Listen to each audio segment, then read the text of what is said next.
We're back. We're back. We missed a week. Shocker. We did miss a week, but hey, we're every 2-week podcast. I like to say that we are a bi-weekly podcast, and most of the time that's true. Yeah, well, we'll say we'll be more consistent every Monday night. I don't even know what happened last Monday night. I didn't hear from you. You didn't hear from me. We just kind of assumed that neither one of us were going to do a show, so we didn't do one. Yeah. I actually ended up. I had to go help my kids with homework and stuff, so it's a long evening of me doing math and integers, and just some other stuff that they ended up failing their quizzes miserably on. Have you explained to them that that stuff will matter when they actually get into the real world? I haven't, because I want them to actually pay attention in school. I find myself lying to them, much like all adults do to children. Like, oh no, school's important. Like it's not important. Just get through it. No one cares about your grades. But you can't tell them that at 12 and 10, 12 and 9. You can't tell them the grades don't matter. You can't tell them that it's all about a piece of paper that you just want to be able to show someone you have a degree. But they won't understand that. Yeah, it depends. Certain subjects I look back on and say I use those every day. Writing, reading, English, math. I do know how to read and write. So yeah. I do use those. And apparently they are taking like home economics again in middle school. I thought they banished that, but yeah, it's pretty exciting stuff. My son's learning how to cook pumpkin muffins. He made me one last week, and now he's learning how to sew. So he's going to be more self-sufficient than me. So I guess that's a good thing. No, that's good news. I remember home ec. That was I love home ec. Getting to eat at school, getting to cook and just mess around. Yeah, loved it. I just assumed that they banished that. That just felt like one of those things that they would have gotten rid of, like with art. You know what I mean? Art, music, physical education. That's out. Who needs that? They don't teach that anymore. Yeah, who cares? All right, no one cares about our personal lives. Except for that's true. Let's get into the Dynasty. Come on, we have less than 30 minutes, so let's actually get some Dynasty talk in. All right, so this week, I think the obvious discussion point, at least from a Philadelphia Eagles fan, and look, as a Cincinnati Bengals fan, in your case, players in fantasy that we want to be something that they just aren't ever going to be. In your case, you've got Joe Mixon, who's finally getting the volume everybody wants him to get, and his knee's hurting him. How you feeling about Joe Mixon? So it's week to week or day to day right now?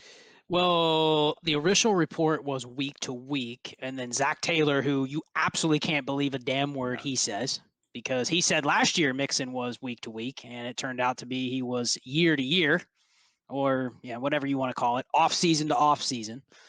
No one even knows what how bad that injury was. I don't think we've ever gotten an actual diagnosis on why he didn't play. I mean, listen, I think he's going to probably miss a game, but he'll be back. But I guess the question is, do you even want him to come back? I mean, you want him to come back as a dynasty player because he's definitely a player that I'm looking to sell, not because I don't like him, not because he's not good, not because he's not going to get touches. It's just, the Bengals, as a Bengals fan, I'm pleased with how they've started the season. I actually think they have something right now with their organization, the way that they're structured, whether you like their coach or not. He clearly has done one thing right, and that is he has a team that's together. They're cohesive. They're going to get the most out of what they have. Is it enough to do anything? Probably not.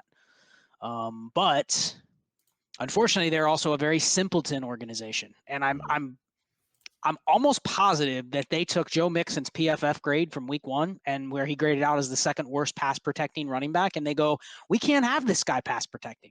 So we're just not allowed to put him on the field for third down. And the only third down snaps he's got since then have been when the ball is like inside the 5, which means he's going to get the carry, which is good, but he's not getting any. If you noticed last week on Thursday night, you saw it especially. Every time it was third down and 6, third down and 4, it's like Samaje Perine. And anyone that knows Samaje Perine, like when you hear Samaje Perine, you don't scream third down receiving threat. You know what I mean? Like, so you're just telecasting what you're going to do, which is basically he's going to chop block the, blitzing end or blitzing linebacker or whatever. That's what he's in there for. It's not to actually be a threat. So, I don't know. It's just not sustainable doing that. I'd like to see more Chris Evans. Maybe we'll see more Chris Evans with the injury, but it sounds like they also don't trust Chris Evans to do anything other than just line up as like a slot receiver, which isn't going to help your backfield. So we'll see. I'm kind of hoping in a way they play Green Bay this weekend. If they don't have Mixon, they don't have a choice but to like open up the offense a little bit, because the run it on first down, run it on second down, and make Burrow complete a pass on 3rd and 7 isn't going to work, especially against another offense that's competent. And you've noticed so far they've played what? The Vikings, the Bears, the Steelers, and the Jaguars. What do you notice with those 4 teams? None of those offenses like scream, oh my gosh, they're going to put up 30 on us. You know what I mean? So I don't know. Against Green Bay, I think they're going to have to change it up. Maybe it's the perfect time for the Mixon injury. But no, I think, listen, any running back that has value, like every week I'm going like, how do I get rid of this guy so I don't get stuck holding the bag? You know, I mean, there's some guys like that. Mixon is he's fallen in definitely in that category for me. I need him to come back, play well for a week or two, and then, like you said, then trade him. Or not even a week or two. I'm sure he plays 1 week well. Everybody will be back on him because, Mixon, look, when he's on the field, he's a good player. He's got, we talked about this earlier in one of our chats. I was just looking up some stats. He's got 82% of the rushing work for the Bengals, which is really good. Even though they're only 17th in rushing attempts. So it'll just be interesting to see what they do with Samaj P. Ryan. But yeah, I've been out on Mixon for a little bit. I think he feels like a guy, like we say, he's injured a lot, although he actually hasn't been that bad other than last year. He's missed a couple games here and there, but every running back's going to. But just missing 10 games last year and now dealing with a day-to-day, which, like you said, could really be week to week, since the injury that he suffered last year was week to week and we never saw him again. So I'm definitely moving on if I can.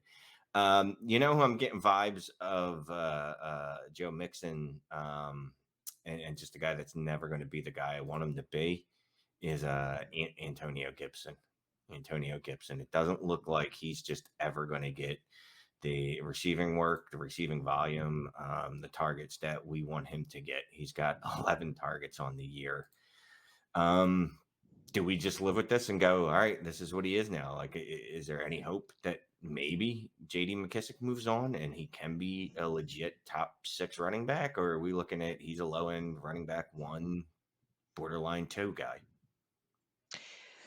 Yeah, it's interesting you say Gibson, because I think that he's just a victim of, people. You hear this narrative all the time when you look on Twitter, and it's like, I can't believe they don't give him more receiving work. He was a receiver in college. He has this profile that, he should be able to play that hybrid role. Whether he can handle the workload or not is a different thing. I mean, it's easy to place everybody into the Dalvin Cook workload or even the Christian McCaffrey workload. But the reality is most guys are not built to do that, especially Antonio Gibson. You know what I mean? He's not ready to handle that type of workload. I mean, he never was in college. So, I mean, what do you expect it's going to happen in the NFL? Even if he could, there's nothing to say that it is. But I think that they're just a victim. It's just like Myles Sanders too. They're just a victim of there is a better receiver on the roster that the coaches are going to put in. Same with Jonathan Taylor, same with Myles Sanders. Whether you agree with it or not, if you just look at that one skill set, right? And J.D. McKissic was a dominant slot receiver in college. Great. Go look at his college numbers. I mean, the guy was a target hog. So the coaches probably look at him and they're just like, yeah, this guy can do exactly what Gibson can, but we can break it up. You know what I mean? We can do a little bit more with him. And fair or not, that's all we care about. J.D. McKissic can get there with 6 catches, 32 yards, and a touchdown. You know how hard it is for a guy that doesn't get catches to hit that number? To grind that out on yardage, you need like 100 and a touch just to get that same number. And 6 catches for 40 yards is can be garbage, pure garbage. 3rd and 12, and they dump it down to you for 10 yards. Didn't help the team at all, but PPR, it doesn't matter. So I don't know. That's why we love those guys in PPR leagues. Or look, he's the 2-minute back. He's the he's the third down back, or he's the guy that's in there when they're playing catch up, like Kenny Gainwell, who's not better than Miles Sanders in any category. But it doesn't matter. Again, what we think, right? I have to put aside, like you said, I have to put aside what I believe and what I know. Just because I know it doesn't mean that it matters. And looking at J.D. McKissick and Antonio Gibson, I think Antonio Gibson would be a far better actual wide receiver. Now, J.D. McKissick definitely tore up college. He had 289 receptions in about 4 seasons. Played 1 game as a freshman too. He had a 5th year. But yeah, I think in Gibson, but the issue with Gibson is that he can't block, right? He can't pass block. So that's why they won't put him in there on 3rd down. Because I guess then it would telegraph to the other team what they're doing. Whereas J.D. McKissick, I guess you could, in theory, keep him in on 3rd down or send him out to get a route. I wonder, with the injury to Logan Thomas and the fact that they don't have another tight end, they have Ricky Seals-Jones, who doesn't count. He's not a real person. I wonder if Gibson sees any more of a target share. Any hope there?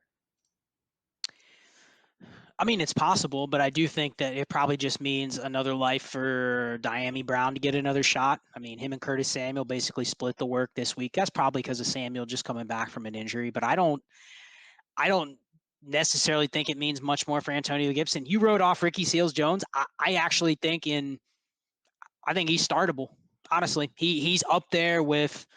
I mean, we recorded one of those recap shows for our patron pod, and we went through and said, who would you rather have, Ricky Seals-Jones or Cole Kmet rest of season? If you think Logan Thomas is going to miss 4 weeks, let's just say, and it's terrible because I loved Ricky Seals-Jones, and then literally he was out of my mind for like a year. He was literally out of football for a year, and then like one injury away. I mean, first of all, Washington spread their depth chart so thin. It was basically Ricky Seals-Jones as the backup, and the only other guys were rookies. So you're going like, okay, he already has at least a better path than a lot of other backups. But then the starter goes down, and he played 93% of the snaps. He ran a route on 28 or 35 pass attempts that he was in there. He's basically Logan Thomas, and you're going, it's Ricky Seals-Jones. He's not Logan Thomas, but they might use him that way. So, I'm absolutely stunned. Stunned, I tell you, to find out right now that Ricky Seals-Jones is 26 years old. Yeah, he's a youngin. He's a youngin. It feels like he has been around forever. 2, 3, 4, 5 seasons. 5 seasons he's been in the league. Wow. I'm just looking at his snap share from Sunday. 93% snap share, and you just broke out his routes run. He was Logan Thomas, and maybe that was because they didn't have any other options. They had John Bates they brought in to block a little bit. And they've already said they're going to play Sammis Reyes is going to be active this week. So maybe they change up the usage a little bit. But he is a rookie that has played literally in 2 games in his entire life of football. So to expect anything from him, I mean, that's why when I said the question, who would you rather have? Ricky Seals-Jones for, let's just assume he is a starter for 2 weeks or 3 weeks. He may get more routes and more potential opportunity than like Adam Troutman will have in the whole season. Or Cole Kmet will have in the next 8 weeks. I mean, I've already punted both of them for this year. My hopes and dreams for Cole Kmet and Adam Troutman have pretty much vanished. We see what the Saints want to do, and it's not throw the ball a lot. And when they do throw it, it's not to Troutman, with Juwan Johnson getting another touchdown this week. Michael Thomas is going to be back in week 6. I expect him to see something like a 45% target share. And rightfully so, looking at the rest of the receivers on that roster. So yeah, I got to be honest with you. Now I'm looking at Ricky Seals-Jones a little more lovingly. I'm going to have to go put in some wire claims on him. Hopefully he's available in some of my deeper leagues. Start 13 leagues. I'm looking at you. I think I might have to take him over Troutman. And I mean, well, I can't go down this road again of buying back into Ricky Seals-Jones because he's been on 3 teams. He's been cut multiple times. No, I still will pick him up. I still will pick him up. But this was one of my favorite players, okay? And I ended up going from literally had him on 20 teams, Shane, and got down to 0 because You have to follow the situation, okay? He got cut. He went to the Browns. He got cut. You remember he flashed for like a game with the Browns and he looked great. And you're going like, he might have passed up. This was after Njoku got hurt. And you're like, damn, this guy might have now he might have the only thing I would say is that we've seen this erosion of the tight end 2 in Dynasty where like all of these guys have gotten pushed up. Troutman, we pushed up Robert Tonyan, and it's like, okay, all he is Aaron Rodgers' lackey, basically. If he doesn't have Aaron Rodgers, Robert Tonyan, you might as well drop him out of the top 30 because that's it. The only thing carrying him is the fact that he has Aaron Rodgers. That's it. But then you have all these other guys that are in there, and it's like, okay, Evan Ingram, Anthony Ferkser, the Patriots tight ends. We didn't talk about this because we didn't have a show last week, but like apparently Mac Jones doesn't like 2 tight end sets, and the Patriots just paid 2 tight ends $14 million a year. But he doesn't like 2 tight ends because that's not, what he likes to just read through all the receivers on the field. So so they started to reduce the tight end snaps to basically like a committee now. And it's like, okay, well, that's not working out too great considering that's where so it's just, we've seen this erosion of tight end 2s in Dynasty. So is it out of the realm of possibility that Ricky Seals-Jones maybe has a little bit of a rebirth for 4 games and he's right back in like the top 30 in Dynasty tight ends next year? That's not out of the realm of possibility given that these tight ends trajectories, they can pop off at like 27, 28. They get better, they get bigger, they get more experience. I mean, he was a converted receiver, right? Yeah. From college. So, I mean, what if he's a late bloomer and has a second life? I mean, it's possible. So, you know what? This is just listening to all this makes it's me depressing, but it makes me remember why I've beaten the drum for the last 3 years of I don't care how much an elite tight end costs. I am paying for it. There George you go. Kittle, TJ Hawkinson, Mark Andrews, Travis Kelce, Kyle Pitts. I am paying it because those guys have elite upside. When we're shooting for the low tight end one, maybe stratosphere with Ricky Seals-Jones, Anthony Fersker, Adam Troutman, Cole Kmet, Chris Herndon. Just you could run through the list of guys that in the last 3 or 4 years where we're like, well, this is the guy. This time it's going to happen, and it's always these guys, So this is just beating into my head that I don't care what it costs. I am getting elite tight ends, unless. Well, and here's the thing with Ricky Seals-Jones. I don't want to keep hitting on him, but anyone that listens to Dwayne McFarland, he does his usage reports every week. And the big thing that he always talks about is the routes run per drop back for the tight ends and where the benchmark is to produce like a high tight end one. We're not talking like low. Anyone with a pulse that catches a touchdown can be a low tight end one. But we're talking about guys that can finish inside the top 8, the top 6, the top 5. They're hitting a certain benchmark in terms of snaps and routes run. And you named all the guys that fit in there. Noah Fant hit that number this week for the second time. Tyler Higbee is hitting that number every single week. So whether he's getting the targets or not, or whether he's scoring the points or not, he's still a tight end that I consider to be like inside that threshold that I'll keep starting him every week because of the usage. Like he's out there and he's running routes. He may not hit the targets. Well, I was going to say Higbee at least. Higbee's getting something like 6 targets a game at least. So yeah, his bad games he'll get you 8 points or 7 points. Like he doesn't kill you. I don't like Higbee at all. Like I never bought into the whole he can be an elite tight end thing, but I will definitely take him over this other cut line of tight ends you were mentioning. But anyway, I didn't mean to cut you off. No. Hey, I mean, I guess the point is that one of the guys that was also being used this way, and he was used this way last year, is Logan Thomas. So if you're talking about, I mean, you named them: Pitts, Kelce, Waller, Kittle, Hawkinson, Andrews, Fant hit that number for the second time this past week, and then you have Higbee. You have those 8 guys, okay? And the only other guy that's in that mix that's doing it regularly is Logan Thomas. Now, Ricky Seals-Jones is not Logan Thomas, but the usage from Ricky Seals-Jones in week 4 when Logan Thomas went down was like Logan Thomas. So that's another reason to buy into it. This is not, the starter went down and we're going to replace him with a body. So let's buy into that. This is actually, the team has shown they're using a guy legitimately this way. We'll see how they use, Ricky Seals-Jones. He may be just a 50-50 player, which is not going to be the same thing. But the fact that he's in a slot where the team's been using the tight end that way, makes me want to buy him even more for this week and just see. Because if Logan Thomas is out a month, you may buy yourself a cheap tight end for, 3 or 4 weeks, and that's better than what a lot of teams are starting. So that's it. Yeah, I trust me, as someone that keeps running Adam Troutman and Cole Kmet out there, based off of, well, this is the week that it's finally going to happen. I've got absolutely no problem with throwing Ricky Seals-Jones out there, to be quite honest with you. And I might have put some blind bids on him in one of the leagues that we play in. It's fairly deep, and I won't tell you how much, but if you're going to get them, you better bid a lot. You're just going to test me because I know exactly what it is, and I probably need a tight end as bad as you do. So, well, here's the problem in that one particular league I'm speaking of. You just need a warm body when it start, however many it is, and there's 14 teams. Didn't you have Logan Thomas? No, not in that league. Not in that league. No, but I did have several other guys that were injured, so that's always fun. But everyone does, right? That's injuries. That's why you got to keep hitting the waiver wires. That's I might have just lost David Montgomery for I don't know, anywhere from next week till next year. Still haven't really figured that out yet. Luckily I got Damian Williams. David Montgomery, and what's killing me is David Montgomery was finally becoming the guy that we thought he was going to become, right? DeAndre Swift has become the guy we thought he was going to become mostly, right?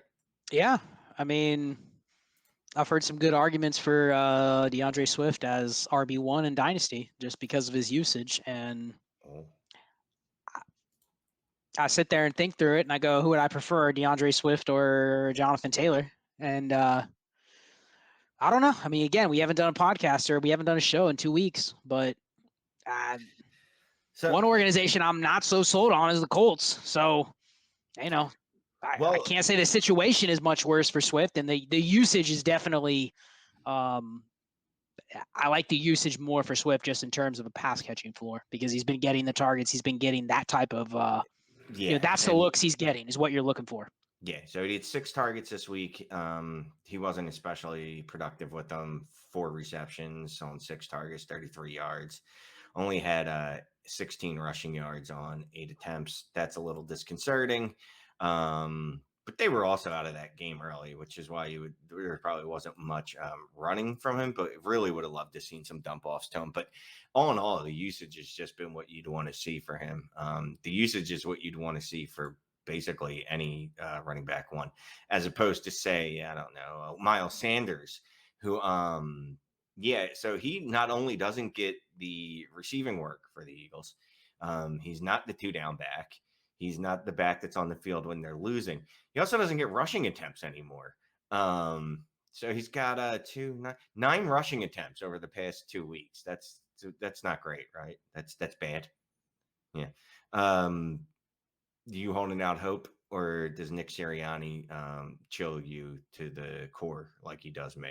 Well, I mean, I kind of want to get your thoughts because you're a big Myles Sanders fan, but I think that one thing that I'm trying to do is I don't think we adjust fast enough in Dynasty during the season. And sometimes I think we overreact to what happened this past weekend.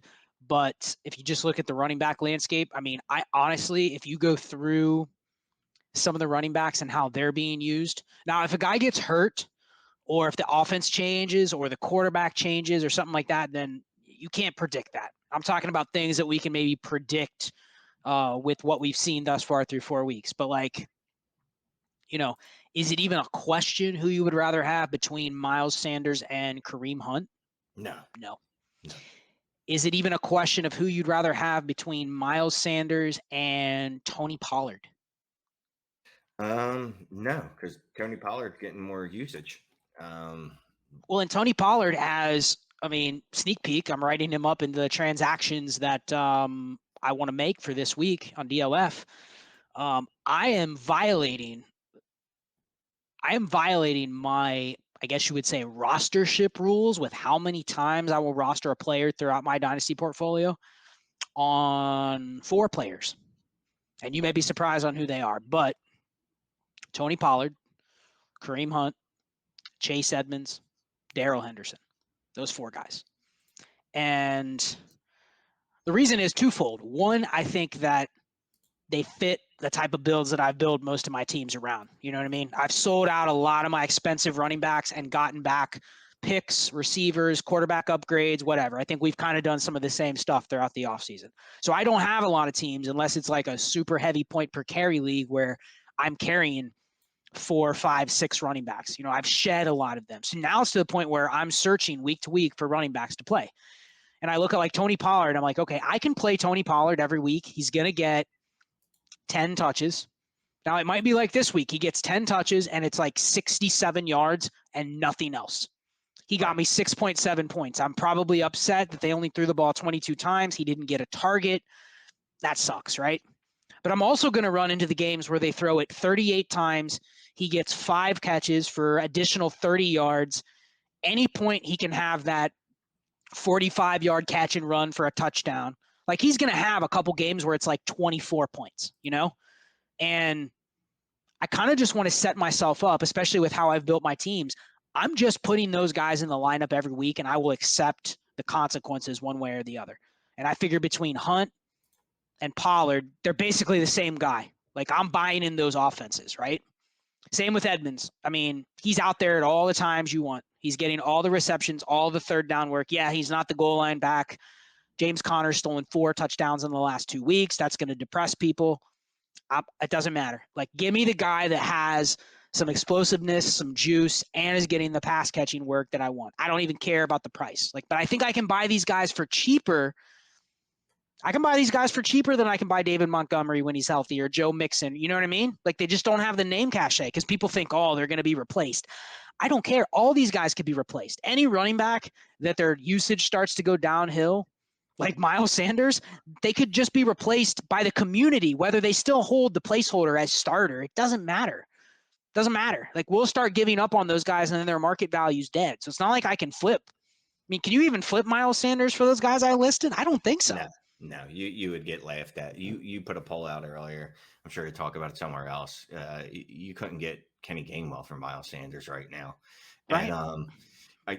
And and when I first saw that, I went, oh my God, what is wrong with people? And then the more I thought about it is, I mean, the head coach hasn't done anything to indicate that anything's going to change. He's basically come out 2 weeks in a row now and said it's the quarterback's fault, that, they've called running plays, but they're RPOs and Jalen has pulled the ball out of his gut, because the read was better. All right. Well, if that's what's happening, I don't think that's going to change any. And the Eagles offense is, the Eagles defense is bad. It's really bad. So they're going to be in a lot of negative game scripts. And they're going to be in a lot of situations where Jalen Hurts is just putting up garbage points and garbage stats. It's not looking really good. Like, I always look for a path. How's it going to change? Is this going to continue? I don't see the Eagles offense changing dramatically that way. I mean, Kenny Gainwell has carved out the role of, he is the passing down back. He is the goal line back. He is the 2-minute back. He's getting all the valuable work. So as much as it pains me, I could actually understand someone just straight up taking Kenny Gainwell for Myles Sanders. Now, I wouldn't do it. I would hold on because I'm a Myles Sanders fanatic, and I'm going, well, look, at some point he's going to end up somewhere and they're going to be forced to use him and things are going to get better. But I think that's more of my Eagles and Myles Sanders fandom speaking than my analytical dynasty fantasy football mind looking at it. Well, and I think the reason I put those polls out on Monday is because I want to capture the overreaction, recency bias of like, okay, everyone hates Myles Sanders. I think it kind of overcorrects itself a little bit when you actually try to go and trade away Kenneth Gainwell for Myles Sanders. It's a coin flip bet that you would not just get laughed at, just because a lot of people have a hard time setting aside the previous value until it's too late, and they can't get it out of their head that Myles Sanders is worth a first round pick when you take the name away from the production and the usage, and people would go, yeah, that guy sucks. You know what I mean? I'd take 50 guys in the league over him.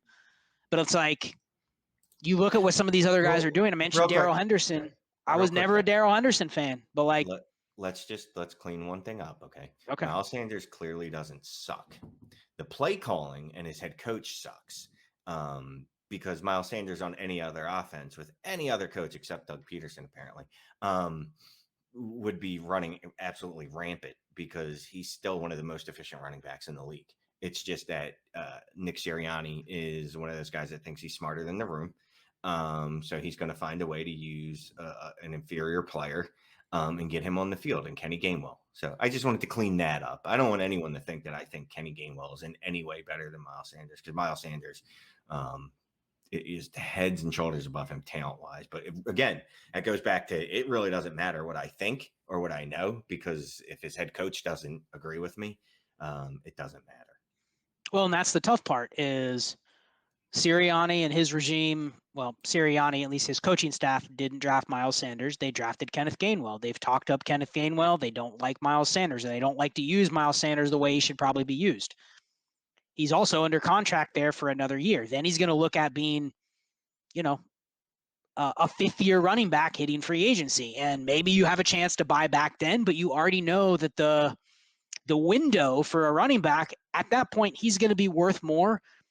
He's going to basically be in a situation where you're now interested in buying for cheaper because he's a running back that other people are looking to shed away. So it's almost like it makes sense if you can get out right now for neutral production somewhere else. Any of those guys I mentioned, which I don't think you can do. Maybe Tony Pollard you could do. Maybe. He'd be the one of the four I think you could maybe get. But there's going to be an opportunity. I mean, Miles Sanders' situation isn't changing unless the Eagles change, right? At least for the next year and a half. Yeah, that's the part that really hurts, right? Like I don't know. He doesn't have a path to get away from it. Exactly. He has no control. He almost has to wait until he hits free agency to then. Yeah. And do you really want to wait till 2023? No. And last year, when he was being underutilized and the year wasn't great, you could go, all right, well, the offensive line is bad. Carson Wentz is bad. Towards the end of the year, you were like, oh, Doug Peterson's out of here. This dude's gone. You know what I mean? Like, you knew there was going to be some changes. And immediately you think, well, one of those changes is you're going to get a head coach that's not, an idiot. And he's going to see that, oh, I have this back here that could, probably give me 1,500 all-purpose yards and use them that way. I can't bring it to me, and maybe hopefully my stubbornness here will pay off down the road. I can't sell Miles Sanders. I can't trade him. I will actually end up taking him in other leagues. I already know it. I'm going to probably start sending out, if there's another week of this, I'll probably send out second round rookie picks after another week of this. Just because I'm that stuck on his talent. I guess he's just one of those guys I'm never going to be able to shake. So those players I named, would you sell any of those guys for him right now? Pollard, maybe yes. Pollard, yeah. Kareem Hunt, I mean, it'd be really hard to convince myself that that's not a smart move, or that a smart move would be trading Hunt for Miles Sanders. So I'm going to say I will withhold judgment until someone actually sends me that offer, and we see what happens. But again, isn't Kareem Hunt basically what you want Miles Sanders to become, like in his next life?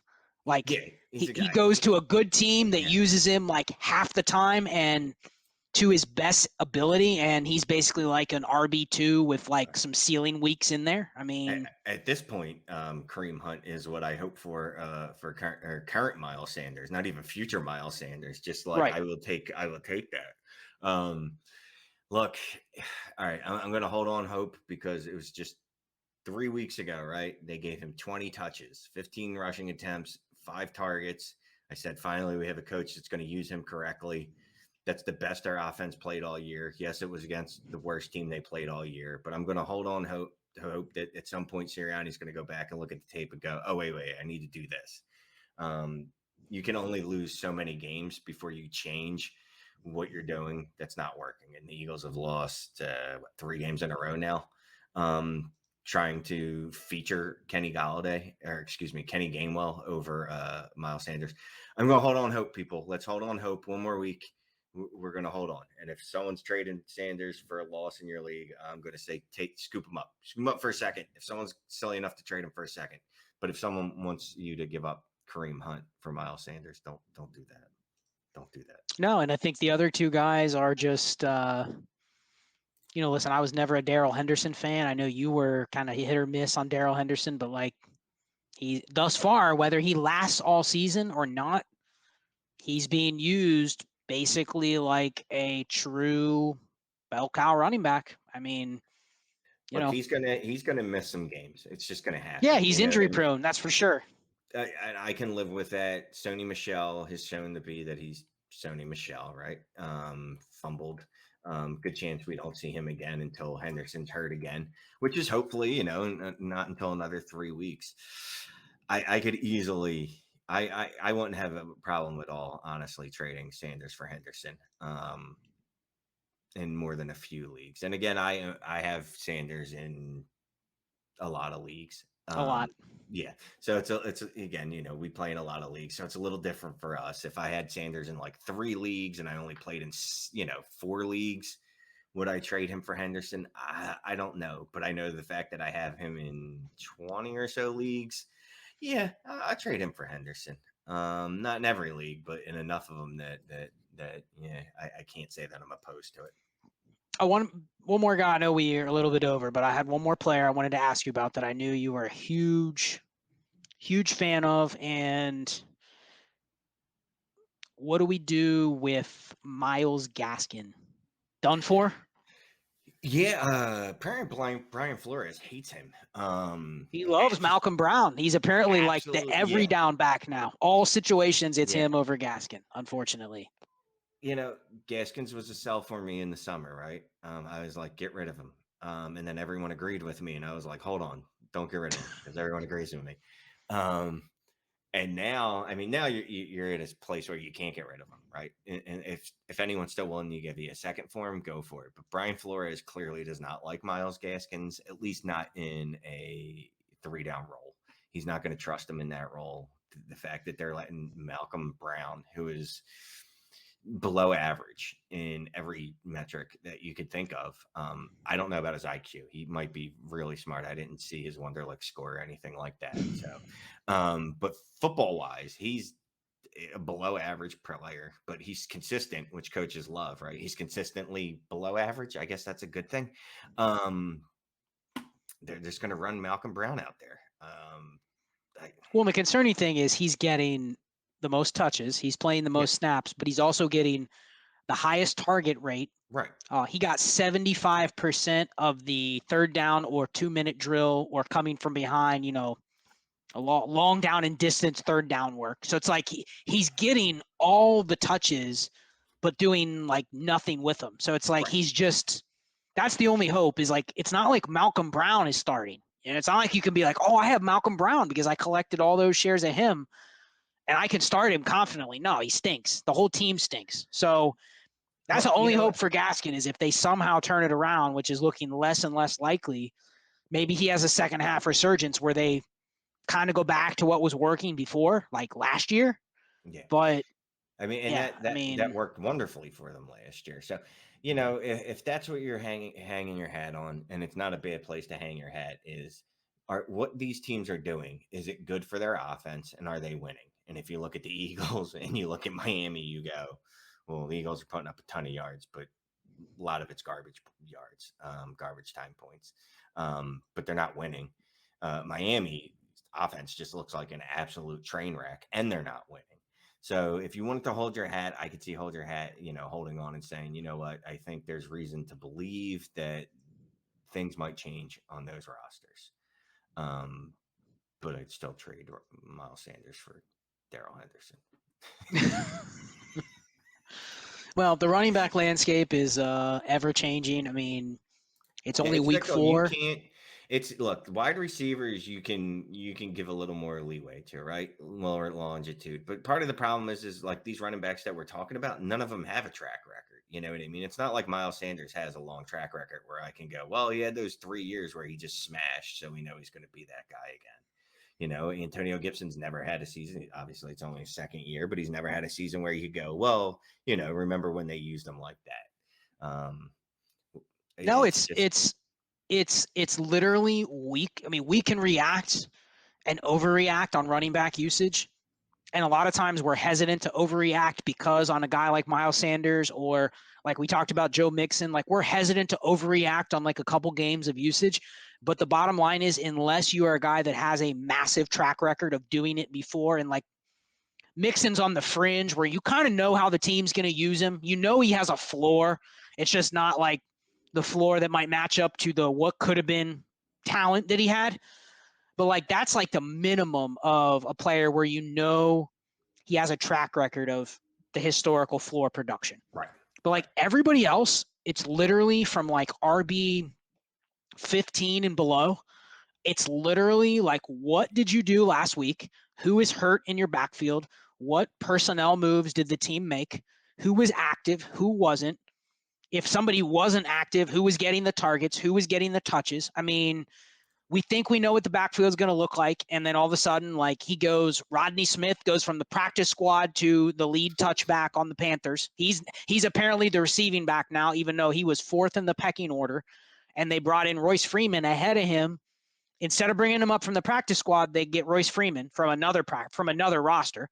So, of course, you'd think that move would make sense, right? That Freeman's ahead of Rodney Smith. Apparently not. So, and Latavius Murray goes from people were cutting him in dynasty leagues to he is the lead Ravens back now. So, and that might not last, more than another week when people realize he stinks and he's getting 3 yards a carry, and they could find anybody on these practice squads that could probably do the same thing. Or Josh Adams even. Because he's a free agent. I think there are probably 10 running backs right now on practice squads that are going like, give me a shot in that system for like 10 days. You know what I mean? And I can probably put up Latavius Murray's numbers.